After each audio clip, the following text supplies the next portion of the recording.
Can you tell me more about why you came back to Yiddish, or why Yiddish came back to Well, you? the reason we were discouraged, I say we, my whole generation, especially people at City College or Hunter College, the New York atmosphere was very constrained about our speech pattern, and they did everything they could to break that away from us.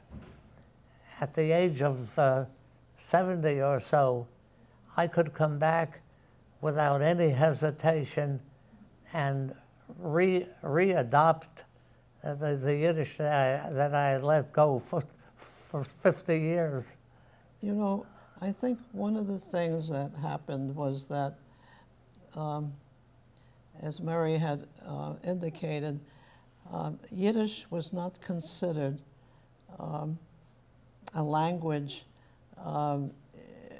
when we were young. It was not considered as a real language that people had a right and the ability to identify with and love. We found a great deal of discouragement and discrimination in the schools that were largely our teachers were Irish, and their speech was considered very superior to our so-called broken English. And so the effort to leave Yiddish worked very well.